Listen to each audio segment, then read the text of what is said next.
Hello, I'm J.H. Everett, author illustrator from Henry Holt, and also member of Studio 5 here in Southern California.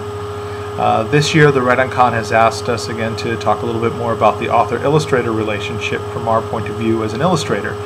Luckily, as a member of Studio 5, I have access to the wonderful Andy Mitchell, who was gracious enough to pen down some questions for each of us to answer at the conference this year.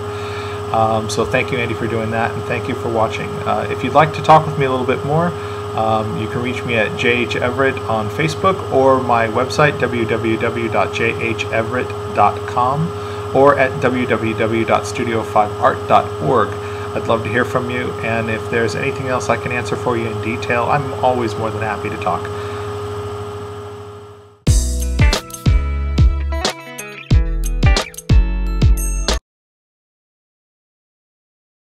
The first thing that I would say is that it would be really unusual to be working with an author really directly.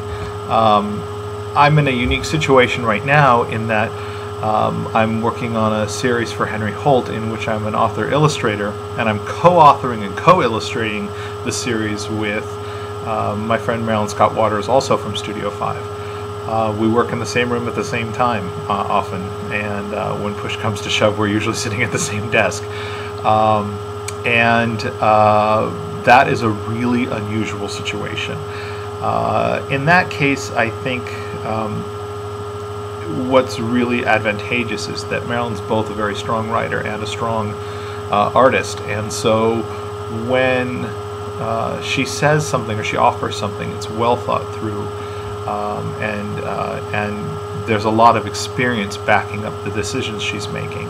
So it makes it very easy to actually participate in the process with her.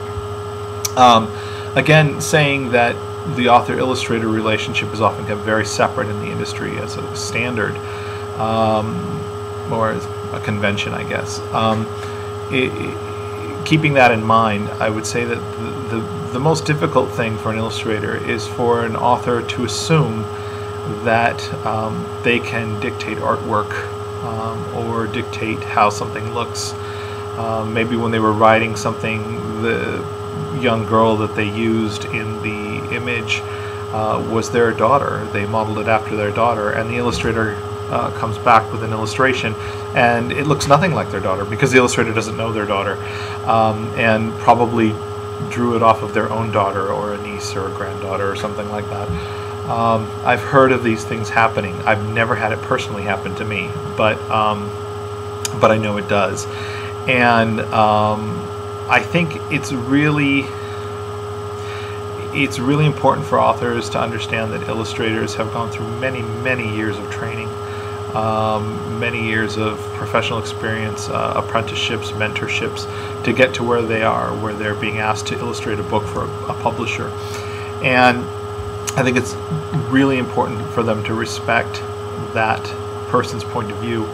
And even though visually you may not understand why something's being married to your words in the way that they are, that an art director and your publisher have decided that this is what they found the most marketable marriage to be, or what they see as opening up your story for a child, that this artwork will really help open up the story for the child. You need to leave the space for that artist to do their work. And Studio 5 has a show at the Thatcher Gallery at the University of San Francisco running from August 21st through December 16th of this year. And we hope you take a minute and go check that out if you can, even online. Again, thank you for taking the time to listen to my responses. And again, thank you WriteOnCon for inviting us. Take care.